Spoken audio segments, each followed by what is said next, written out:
फाइलें तैयार कर ऋचा बॉस के केबिन में पहुंची तो पता चला कि वे घर के लिए निकल चुके हैं।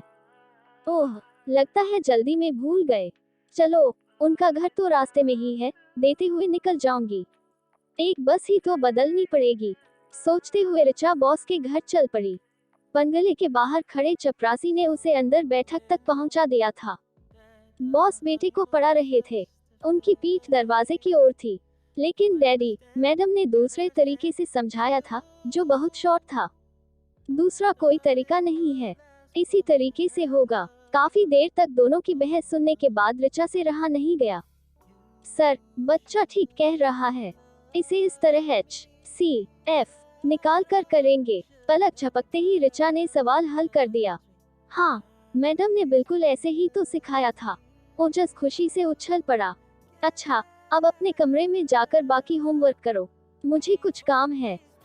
आप यहाँ। उदय ने डैडी से बॉस की भूमिका अख्तियार कर ली थी। ये फाइलें पूरी हो गई थी, मुझे लगा अर्जेंट है तो घर देने आ गई। ओह हाँ, मैं तो भूल ही गया था। फाइलें चेक करवाकर ऋचा जाने लगी तो उदय बोल उठे, मेथड्स अच्छी है आपकी। जी थैंक यू। यहाँ से पहले मैं स्कूल में थी तो मैथ्स ही पढ़ाती थी और विषय भी पढ़ाती थी, पर मैथ्स के लिए बच्चे मुझे आज तक याद करते हैं। प्रशंसा से उत्साहित हो बोलते समय ऋचा ने यह नहीं सोचा था कि यह आत्म प्रशंसा उसे कितनी भारी पड़ेगी। ठीक है, कल से आप ओजस को 1 घंटे मैथ्स पढ़ा दिया करें। ऑफिस के बाद मेरे साथ ही आ जाना, बाद में ड्राइवर आपको घर छोड़ देगा। पर सर, मेरे पास इतना वक्त, ऋचा फंस गई थी। आप जो फीस लेंगी, मुझे मंजूर है। दरअसल पढ़ाई छोड़े इतना वक्त हो गया है, फिर वैसे ही ऑफिस के इतने झमेले, उस पर घर आने के बाद भी चैन नहीं। अंदर कदम रखते ही शिकायतों का पुलिंदा। उदय को लगा कि वह आवेश में कुछ ज्यादा ही बोल गया है, इसलिए उसने बीच में ही बात रोक दी। तो कल आप तैयार रहना। ऋचा के पास स्वीकृति में गर्दन हिलाने के अलावा कोई चारा न था, लेकिन कमरे में पहुंचते ही वह अपने रूममेट स्वाति के सम्मुख बिफर पड़ी।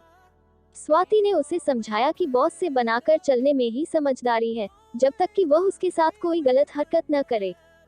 मुंह नोच लूंगी यदि उसने ऐसा कुछ किया तो। देर तक ऋचा बड़बड़ाती रही और स्वाति उसे शांत करती रही। घर से दूर इस घर में दोनों ही एक दूसरे का सहारा थी। 2-4 दिन चले, इस क्रम में ही ऋचा के सम्मुख बॉस के घर का खाका काफी स्पष्ट हो गया था। बॉस की पत्नी मालिनी काफी अहंकारी स्वभाव की महिला थी। हर वक्त उनकी त्योरियां चढ़ी रहती थी। मुस्कुराना तो शायद उन्होंने सीखा ही नहीं था। ऋचा जैसी सुंदर युवती का रोज पति के संग घर आना उन्हें फूटी आंख नहीं सुहा रहा था। बॉस उदय उसे जरा पलायनवादी प्रवृत्ति के लगे। घर, बीवी से निर्लिप्त वे स्वयं को ज्यादा से ज्यादा देर ऑफिस की फाइलों में डुबोए रखते थे। हाँ, 10 वर्षीय ओजस न केवल पढ़ाई में अच्छा था, वरन अन्य गतिविधियों में भी रुचि रखता था और ऋचा से इस बारे में विचार विमर्श भी करता था। घर के उबाऊ उखड़े वातावरण से निर्लिप्त वह भी अपनी पढ़ाई, खेलकूद, कंप्यूटर आदि में ही मस्त रहता था। ऋचा की उससे अच्छी छनने लगी, लेकिन चौथे दिन ही मालिनी मैडम ने उसे अल्टीमेटम पकड़ा दिया। शाम को ओजस का खेलने का समय होता है, आप दिन में आकर पढ़ा दिया करें। लेकिन दिन में मैं ऑफिस में रहती हूँ, वो मैं उदय से बात कर लूंगी। ऋचा के सम्मुख फिर गर्दन हिलाने के अलावा कोई चारा न था। घर आकर स्वाति के सम्मुख खींच निकालने के अतिरिक्त वह कुछ न कर पाई। उस दिन मैडम का मूड काफी अच्छा था। कल ओजस का जन्मदिन है, आप पढ़ाने के बाद यहीं रुक जाना, पार्टी के बाद ड्राइवर आपको घर छोड़ आएगा। ऋचा का मन हुआ मना कर दे, लेकिन एक तो ओजस का आग्रह और फिर पहली बार मैडम की कृपा दृष्टि, वह इनकार नहीं कर पाए। खूब सारे चॉकलेट्स और गेम्स की सीडी पाकर ओजस खुशी से उछल पड़ा। वह कंप्यूटर पर मस्त हो गया और ऋचा मैडम के पास रसोई में चली गई। वैसे तो घर में ढेरों नौकर थे, लेकिन कुछ विशेष व्यंजन बनाने और बैठक सजाने में ऋचा ने पूरा सहयोग दिया। मालिनी उससे बहुत खुश हो गई। पार्टी में भी उसने आगंतुकों के सामने ऋचा की दिल खोलकर तारीफ की। उदय और मालिनी बड़े प्रेम और आदर से मेहमानों का आदर सत्कार कर रहे थे। उन्हें देखकर कोई सोच भी नहीं सकता था कि इतना आदर्श नजर आने वाला ये जोड़ा साधारणतः एक दूसरे से बात करना भी पसंद नहीं करता। देर रात तक ऋचा स्वाति को पार्टी की ही सब बातें बताती रही। दोनों दिल के बुरे नहीं हैं, फिर पता नहीं क्यों एक दूसरे से इतना खींचे खींचे रहते हैं। जब हमारी शादी होगी तब सब समझ आ जाएगा। अभी सो जा और मुझे भी सोने दे। स्वाति करवट बदल कर लेट गई तो ऋचा भी सोने का प्रयास करने लगी। उस दिन से ऋचा के संबंध मैडम से मधुर हो गए थे। अब वह पढ़ाने के बाद कभी कभी उसे चाय के लिए रोक लेती थी। बातों बातों में ही ऋचा को पता चला कि मालिनी मैडम काफी अमीर और प्रतिष्ठित घराने की थी, जबकि बॉस एक साधारण मध्यम वर्गीय परिवार से ताल्लुक रखते थे। शायद बॉस की अच्छी नौकरी के कारण ही यह रिश्ता तय हुआ होगा। ऋचा ने कयास लगाया। उस दिन ऋचा ओजस को पढ़ाने पहुंची तो पता चला वह स्कूल से लौटा ही नहीं था। वार्षिकोत्सव की तैयारी के कारण स्कूल की छुट्टी देरी से होने वाली थी। ऋचा लौटने लगी तो मालिनी ने उसे रोक लिया। अब आई हो तो कुछ देर मेरे पास बैठ जाओ, वैसे भी आज मेरी तबीयत ठीक नहीं है। ऋचा ने मालिनी की नब्ज छुई तो उन्हें बहुत तेज बुखार था। चाय के संग टैबलेट देकर लौटने लगी तो मालिनी ने उसका हाथ थाम लिया। कुछ देर और बैठो, तुमसे बातें करने का मन कर रहा है। आत्मीयता में मालिनी तुम पर आ गई थी। ऋचा उनके दिल के दर्द को महसूस कर चुपचाप बैठ गई। उदय और ओजस दोनों ही बहुत व्यस्त रहते हैं। मैं बहुत अकेलापन महसूस करती हूँ। टीवी पर सास बहू सीरियल्स देखकर आखिर कितना वक्त गुजारा जा सकता है। किटी पार्टियों में भी मेरी ज्यादा रुचि नहीं है। सच कहूँ तो अभिजात्य परिवार से होते हुए भी मुझे उस तरह की कोई लत नहीं है। फिर तो आपका और सर का नेचर एक जैसा है। वे भी तड़क भड़क से दूर, शांत सीधे सादे हैं। ऋचा ने अपना मत रखा। काफी जान गई हो अपने सर के स्वभाव के बारे में। अच्छा, तुमने कभी किसी से प्यार किया है? यह क्या सवाल है? नहीं तो। ऋचा की जुबान लड़खड़ा गई। अच्छा, पहले प्यार के बारे में तुम्हारा क्या ख्याल है? ऋचा उठ खड़ी हुई। आपको शायद गलतफहमी हो गई है। तुम गलत समझ रही हो। बैठो। मैं ये जानना चाह रही थी कि क्या इंसान कभी अपने पहले प्यार को भुला नहीं पाता? क्या उदय उस टीचर को कभी भुला पाएंगे? कौन टीचर? ऋचा को बात कुछ कुछ समझ आने लगी थी। तो उसके प्रति दूरी बरतने के पीछे मैडम के मन का ये पूर्वाग्रह था। उदय एक साधारण परिवार की लड़की, जो एक टीचर थी, को पसंद करते थे। लेकिन जब मेरा रिश्ता गया तो उनके माता पिता ने बात पक्की कर दी। उदय जानते थे कि उस टीचर से शादी के लिए अपने माता पिता को कभी नहीं मना पाएंगे, इसलिए मुझे मन से मान गए। आप ये सब कैसे जानती हैं? खुद उदय ने बताया था, जब हम पहली बार अकेले में मिले थे। तो आपने शादी करने से मना क्यों नहीं कर दिया?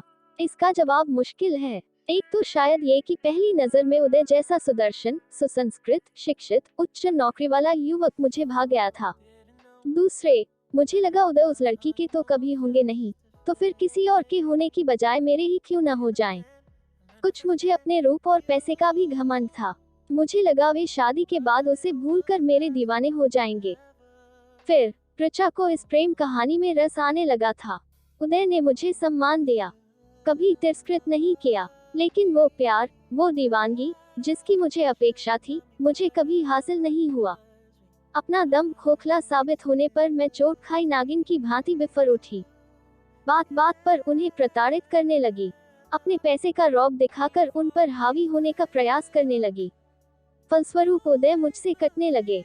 मैं आज भी उनकी पत्नी मात्र हूँ, प्रेयसी नहीं। क्या उदय सचमुच अपने पहले प्यार को जिंदगी भर नहीं भुला पाएंगे? पूरी कहानी सुन लेने के बाद ऋचा का आत्मविश्वास लौट आया था। वह स्वयं को काफी महत्वपूर्ण समझने लगी। मैं इस अनुभव से गुजरी तो नहीं हूँ मैडम। प्लीज ऋचा, मुझे मैडम मत कहो। छोटी बहन मानकर तुमसे अपना दर्द बयान किया है। दीदी, मेरी जानकारी तो ये कहती है कि पहला प्यार विपरीत लिंग के प्रति शारीरिक आकर्षण मात्र होता है, जो समझ आने पर अपने आप समाप्त हो जाता है। मुझे नहीं लगता कि सर के दिल में उस टीचर के लिए छुटमुट स्मृतियों के अलावा अब कुछ बचा होगा। सच कह रही हो? आशा की एक किरण मालिनी की आंखों में कौंध उठी। हाँ दीदी, बिल्कुल सच। तुमने मेरे दिल को आज बहुत तसल्ली दी है। मालिनी ने भावावेश में ऋचा का हाथ कसकर थाम लिया तो वह अनमनी सी हो उठी।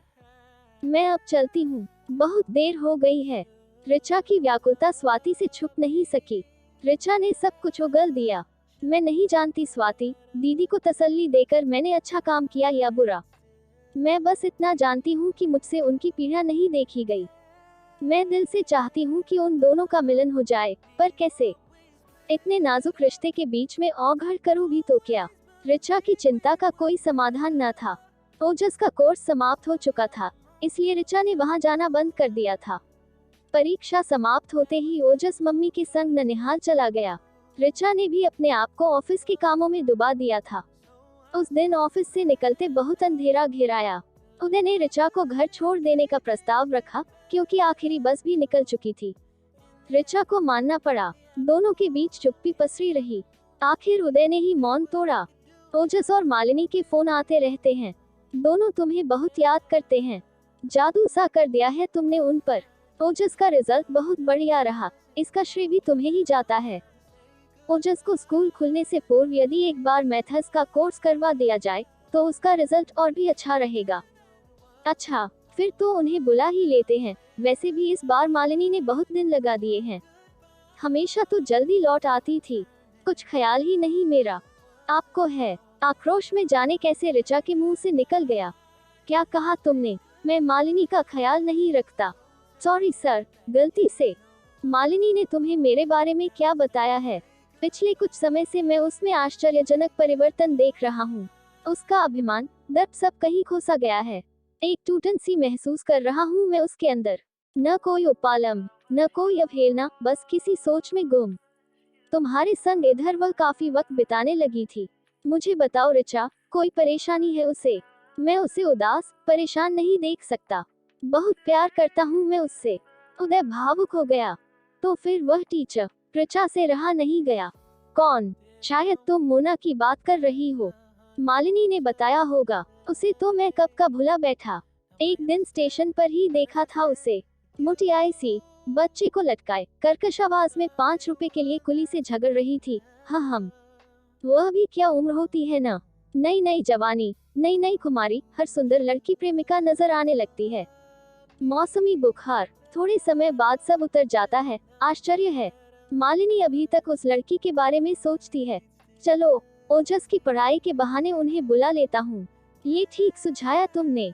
बस यही रोक दीजिए, मैं चली जाऊंगी। कमरे में पहुंचते ही ऋचा स्वाति के सम्मुख फट पड़ी। अजीब बोर्डम, लल्लू आदमी से पाला पड़ा है। कौन? स्वाति चकित थी। अरे वही मेरा बॉस, बीवी को बुलाने के लिए बहाना ढूंढ रहा है। सीधे से फोन करके नहीं कह सकता? मालिनी डार्लिंग, मैं तुम्हें बहुत प्यार करता हूँ। तुम्हें बहुत मिस कर रहा हूँ। तुम्हें लेने आ रहा हूँ। ऋचा, तुम्हारा पस्कार में रह गया था।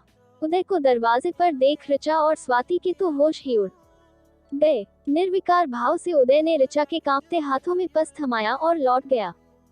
शायद उसने कुछ सुना ही नहीं। तुम व्यर्थ कांप रही हो। स्वाति ने ऋचा को धार से बंधाना चाहा, लेकिन ऋचा तब तक संभल चुकी थी। सुन भी लिया तो क्या, मुझे अब नौकरी की परवाह नहीं। बस मेरी दीदी के चेहरे पर मुस्कान खिलाए। अगले दिन ऋचा धड़कते दिल से ऑफिस में प्रविष्ट हुई और सीधी सीट पर जाकर बैठ गई। अभी चपरासी उसका निलंबन पत्र लेकर आता ही होगा। सचमुच चपरासी आ गया। साहब ने आपके नाम ये पत्र छोड़ा है। छोड़ा है मतलब? आपको नहीं मालूम, वे अपनी फैमिली को लेने गए हैं। ऋचा की सांस हलक में अटक गई, पर उसी का नाम था। कांपते हाथों से उसने पत्र खोला। अंदर केवल एक शब्द था, थैंक यू। नीचे हस्ताक्षर थे, लल्लू बोर्डम। ऋचा के चेहरे पर अनायास ही मुस्कान खिल उठी।